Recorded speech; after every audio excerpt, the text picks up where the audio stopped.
धरती लोक पर कृष्ण जन्माष्टमी की धूम मची हुई थी। जहां देखो वहां जगह जगह हर घर हर मंदिर सजा हुआ था। भगवान श्री कृष्ण के जन्मोत्सव के लिए सभी अपनी तरफ से तैयारी कर रहे थे। ये नजारा गोलोक में विराजे श्री भगवान कृष्ण और राधा मैया देखकर अति प्रसन्न हो रहे थे।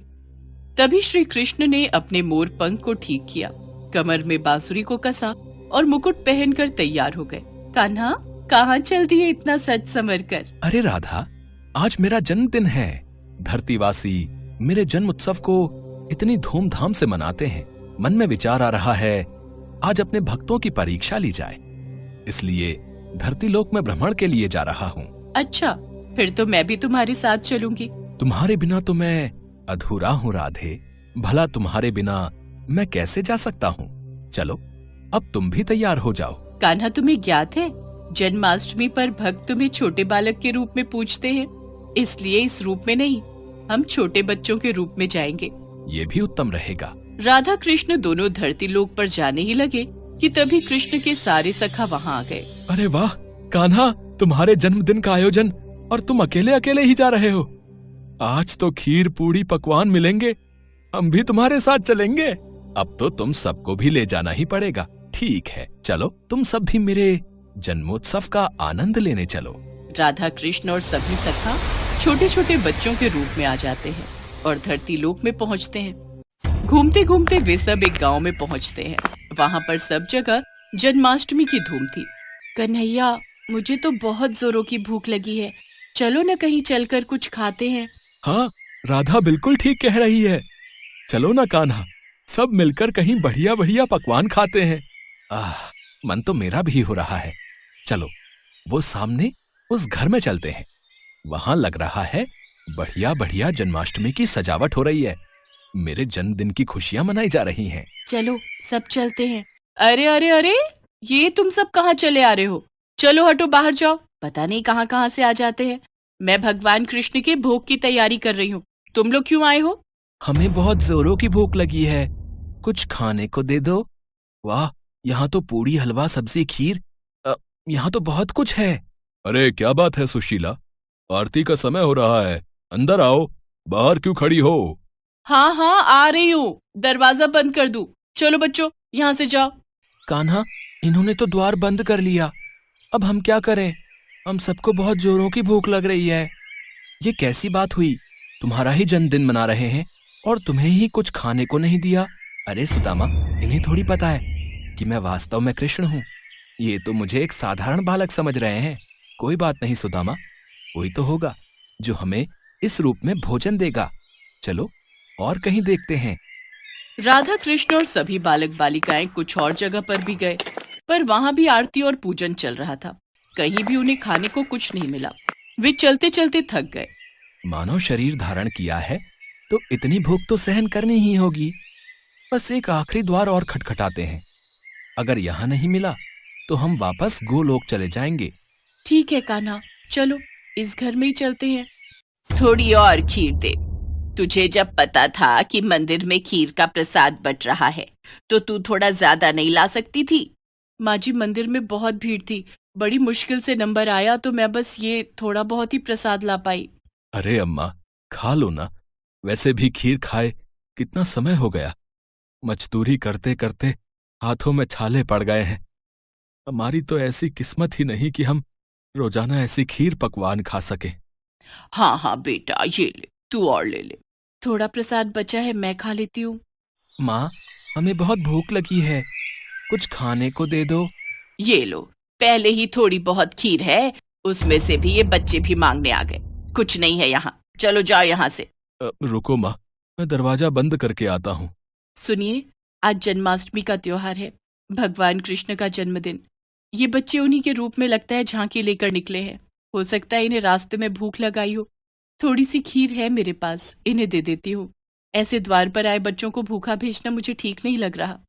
माँ ये लो, तुम मेरी खीर भी इसमें से ले लो, मुझे इतनी सारी नहीं खानी।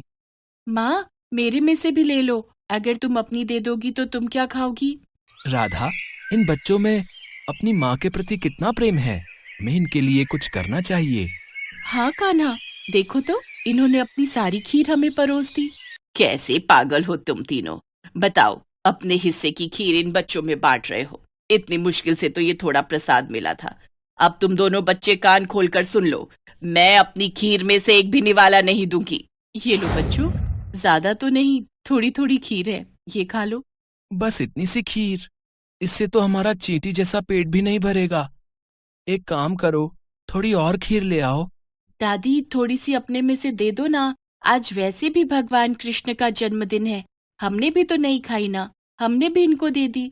अब क्या करूं, तुम लोग इतना जोर दे रहे हो तो ये लो, थोड़ी सी मेरे में से भी दे दो। सावित्री, ये ले, थोड़ी मेरे से भी ले ले, फिर बोलेगी मैं अकेले अकेले खा गया। सावित्री के परिवार के लोगों की ऐसी सोच देखकर राधा कृष्ण मन ही मन बात करने लगे।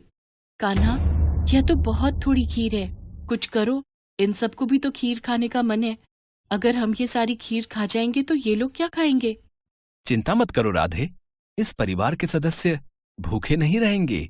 हमने यहाँ खीर खाई है, और मेरे जन्मदिन के उत्सव पर ये खीर ना खाएं, ऐसा हो ही नहीं सकता।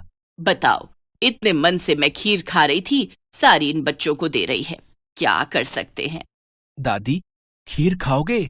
देख, मजाक उड़ा रहे हैं बच्चे, और दे खीर। अरे जब तुम्हें दे दी सारी खाने के लिए तो हम क्या खाएंगे, खाली बर्तन? दादी, आज कान्हा का जन्मदिन है। कान्हा को जब आप अपने हिस्से की खीर दे सकते हो, तो कान्हा क्यों नहीं दे सकता? अभी रुको, मैं आपको ढेर सारी खीर देता हूँ, फिर आप भी खाओ और पड़ोसियों को भी खिलाओ। माँ जाओ, घर में जितने भी बर्तन हैं वो सब। बहू, अब छोटे बच्चे मजाक करने में बाज नहीं आएंगे। वैसे ही मुझे इन सब पर बहुत गुस्सा आ रहा है, सिर्फ तेरे कारण चुप हूं, वरना मैं इन्हें कब का भगा देती। ये लो बच्चों, पता नहीं आज तुम सब क्या खेल खेल रहे हो। देखती जाओ माँ, आओ बच्चों, तुम भी देखो। फिर क्या था, सावित्री बर्तन रखती जाती और कृष्ण जी उसमें खीर भरते जाते। देखते ही देखते सारे बर्तन खीर से भर गए। ये चमत्कार देखकर सब लोग दंग रह गए। बहू, हमारे भाग धन्य हो गए, ये तो साक्षात कान्हा पधारे हैं। हाँ हाँ, माखन चोर नंद किशोर हमारे द्वार आए हैं, खीर से हमारे पात्र भर दिए। हे कृष्ण मुरारी, अपना रूप दिखाओ।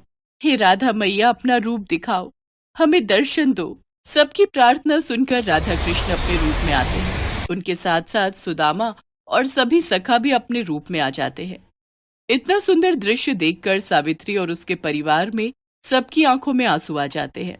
माँ, ये सत्य है कि जो भी भक्त भूखों को भोजन कराता है, प्यासे को पानी पिलाता है, खुद भूखा रहकर घर आए भूखे जरूरतमंद को अपने हिस्से का निवाला देता है, मैं उसकी सहायता अवश्य करता हूँ। हम तो धरती पर भक्तों की परीक्षा हेतु आए थे, और यहाँ इतने प्रेम से खीर खाकर मन प्रसन्न हो गया। कान्हा, आज जन्माष्टमी का पावन अवसर है और इन सब ने हमारी बहुत सेवा की है, तो इन्हें उस सेवा का फल हमें जरूर प्रदान करना चाहिए। हाँ राधे, अवश्य, हम इन्हें इनकी सेवा का फल जरूर देंगे। और फिर जहाँ जहाँ राधा कृष्ण ने हाथों को आशीर्वाद स्वरूप घुमाया, उस जगह धन के भंडार भर गए। सावित्री की छोटी सी टूटी फूटी झोपड़ी महल में बदल गई। उनके जीवन में सारे सुख वैभव आ गए, गरीबी और दरिद्रता दूर हो गई। सावित्री के परिवार में खुशियां देकर राधा कृष्ण और सभी ग्वाल बालों के संग वापस गोलोक लौट गए। एक बार भगवान शंकर तपस्या से उठे तो माँ पार्वती उनके पास आई और बोली, स्वामी, आप सारा दिन पर्वत पर बैठे रहते हो और मैं सारा दिन घर का कामकाज करती हूँ, भूखी प्यासी बैठी रहती हूँ। आप कुछ नहीं कमाते हो, मैं क्या खाऊं, क्या बच्चों को खिलाऊं? आपने कभी इस ओर ध्यान भी दिया कि परिवार कैसे चलेगा? माँ पार्वती की बातें भगवान शंकर ध्यान से सुन रहे थे। आप मेरी एक बात मानोगे स्वामी? मैंने तुम्हारे साथ फेरे लेते हुए 7 वचन निभाने का वादा किया था। तुम कहो तो मैं तुम्हारी बात अवश्य मानूंगा। तो फिर ठीक है, एक काम करो, आप वृंदावन चले जाओ। एक आपका अपना नंदी बैल तो है ही, और एक बैल आपका वहाँ कन्हैया से मांग लेना। कन्हैया के खेत हैं, आप वहाँ पर खेती करना और जो फसल उगे उसे ले आना, कुछ तो काम चलेगा। लेकिन एक बात का ध्यान रहे स्वामी, आप वहाँ जाकर कन्हैया से कहना कि आप खेती ऊपर की लोगे और नीचे का हिस्सा कन्हैया को देना। ठीक है देवी पार्वती, मैं अभी नंदी बैल पर बैठकर वृंदावन जाता हूँ। इसके पश्चात भगवान शंकर अपने बैल नंदी पर बैठ गए और कन्हैया जी के पास जाने लगे। रास्ते में नंदी बैल उनसे बोला, प्रभु हम जा तो रहे हैं, लेकिन ये कन्हैया बहुत चालाक हैं, बहुत तेज हैं। कोई नहीं, जो होगा सो देखा जाएगा। मैंने पार्वती को वचन दिया है कि अब मैं खेती करके ही लौटूंगा। और फिर इसके पश्चात शंकर जी अपने बैल नंदी के साथ कृष्ण जी के द्वार पहुँचे और अपना शंख बजाने लगे। शंख की आवाज सुनकर कृष्ण जी द्वार खोलते हैं तो उनके सामने भगवान शंकर खड़े थे। कृष्ण जी भगवान शंकर को प्रणाम करते हैं। भोलेनाथ आप आइए, भीतर पधारिए। अचानक कैसे आना हुआ? मुझे संदेशा भेज देते, मैं आपसे मिलने आ जाता। कन्हैया मेरा एक काम है जो केवल तुम ही कर सकते हो। हाँ हाँ बताइए, मैं आपकी किस प्रकार सहायता कर सकता हूँ? मुझे आपके खेतों पर खेती करनी है। एक बैल मेरे पास है और एक बैल आप अपना दे दो और अपने खेत पर मुझे खेती करने के लिए दे दो। क्यों मैया, आपका क्या विचार है? भगवान शंकर हमारे खेतों पर खेती करना चाहते हैं। हाँ तो कोई बात नहीं, अच्छी बात है, हमें भी बनी बनाई फसल मिल जाएगी। पर मेरी एक शर्त है, खेती में आप जो भी मुझे बोने को कहोगे वो मैं बो दूंगा, पर खेती का ऊपरी हिस्सा मैं रखूंगा। तो आप बताओ मैं क्या बो दूं? ठीक है, मुझे मंजूर है। एक काम करो, आप ना आलू बो दो। ठीक है, फिर मैं फसल तैयार होने के बाद ही आपसे मिलूंगा। इसके बाद शंकर जी बैलों को लेकर खेती करने चले गए। उन्होंने खूब मेहनत से खेती की और आलू उगाए। कुछ दिनों में आलू की फसल पककर तैयार हो गई। शर्त के मुताबिक शंकर जी और नंदी ने मिलकर आलू के ऊपर की फसल, आलू के पत्ते काटे और गठरी में भरकर कैलाश ले गए। शंकर जी ने बहुत खुशी से पार्वती मैया को वो गठरी दी।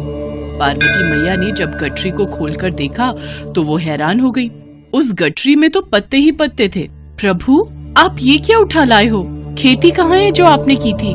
पार्वती मैंने तो वैसा ही किया जैसा तुमने मुझसे कहा।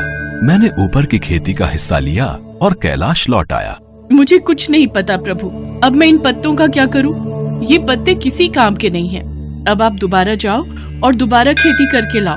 और हाँ, अब की बार आप नीचे की खेती मांगना। एक बार फिर भगवान शंकर नंदी के साथ वृंदावन जाने लगे। रास्ते में नंदी ने उन्हें फिर समझाया कि कान्हा बहुत चतुर है, तो आप सावधान रहना। शंकर जी ने फिर से वही कहा कि जो होगा देखा जाएगा। कन्हैया मुझे आपके बैल और खेत फिर से चाहिए। मुझे एक बार फिर खेती करनी है, पर इस बार मेरी शर्त ये है कि मैं खेती नीचे की लूंगा, ऊपर की आप रखना। बताओ मैं क्या बो दूं? ठीक है फिर तो आप बाजरा बो दो। कृष्ण जी के कहने पर शंकर जी ने बाजरा बो दिया और खेती की। उसकी अच्छे से रखवाली की और कुछ ही समय में बहुत अच्छी बाजरे की फसल उगाई। शंकर जी बाजरे के नीचे की डंडियां तोड़कर कैलाश ले गए और ऊपर का बाजरा सारा कृष्ण जी और यशोदा मैया घर ले गए। कैलाश पहुंचकर जब शंकर जी ने माता पार्वती को बाजरे के नीचे की डंडियों से भरी गठरी दिखाई तो वो फिर से क्रोधित हो गई। अरे आप ये क्या ले आए? ये तो घास फूस है, इनका मैं क्या करूंगी? इसमें बाजरे के दाने कहाँ हैं? पार्वती मुझे तो तुमने कहा कि मैं नीचे की खेती ले आऊं, इसलिए ऊपर की खेती मैंने कन्हैया को दे दी। मुझे कुछ नहीं पता, मैं क्या बनाऊं और क्या खिलाऊं। आप एक बार फिर से जाओ और इस बार कन्हैया से कहना कि ऊपर और नीचे दोनों की खेती आप ही रखोगे। ठीक है पार्वती, जैसा तुम कहो, मैं फिर से जाता हूँ। चलो नंदी। शंकर जी कन्हैया के द्वार पर पहुँचे और उनसे फिर से खेती करने के लिए कहा। कन्हैया इस बार ऊपर और नीचे दोनों की खेती मैं ही लूंगा। बताओ मुझे क्या बोना है? ठीक है, इसमें मुझे कोई आपत्ति नहीं है। आप इस बार मक्का बोलो। इस बार आप ऊपर और नीचे की खेती ले लेना और जो बचेगा वो मैं रख लूंगा। शंकर जी फिर से खेती करने लगे। कुछ ही समय में मक्का की बहुत अच्छी फसल उगाई। कृष्ण जी यशोदा मैया के साथ मिलकर बीच का हिस्सा यानी कि मक्का तोड़कर घर ले गए और ऊपर और नीचे की फसल भगवान शंकर कैलाश पर्वत पर ले आए। इस बार नंदी और भगवान शंकर बहुत खुश थे कि ऊपर और नीचे की दोनों खेती देखकर माता पार्वती बहुत खुश होंगी। पर जैसे ही उन्होंने माँ पार्वती को खेती की गठरी पकड़ाई, जिसे देखकर माँ पार्वती अपना सिर पकड़कर बैठ गई। अरे ऊपर और नीचे की फसल तो ले आए, पर इसमें भुट्टा कहाँ है? पार्वती तुमने ही तो कहा था कि ऊपर की और नीचे की खेती लेकर आऊं, इसलिए मैं ऊपर और नीचे की खेती ही तो लेकर आया हूँ। अब मैं भोला भाला जैसा तुमने मुझसे कहा मैंने वैसा ही किया। तभी कृष्ण जी आते हैं। माँ पार्वती भोलेनाथ बिल्कुल उचित कह रहे हैं। भोलेनाथ को तभी तो भक्त भोले बाबा कहते हैं। भोलेनाथ तो भाव के भूखे हैं। प्रेम से जो भी इनको कुछ भी अर्पित करता है वे ग्रहण कर लेते हैं। आप धन्य हैं भोलेनाथ। माँ पार्वती, भोलेनाथ के द्वारा की हुई खेती मैं ले आया हूँ, इसे स्वीकार कीजिए। माँ पार्वती देखती हैं कि भगवान भोलेनाथ ने तो बहुत ही बढ़िया खेती करके आलू, बाजरा और मक्का उगाया था। वो खुशी से फूली नहीं समाती। कुछ भी कहिए स्वामी, पर आपने नंदी और कान्हा के बैलों के साथ मिलकर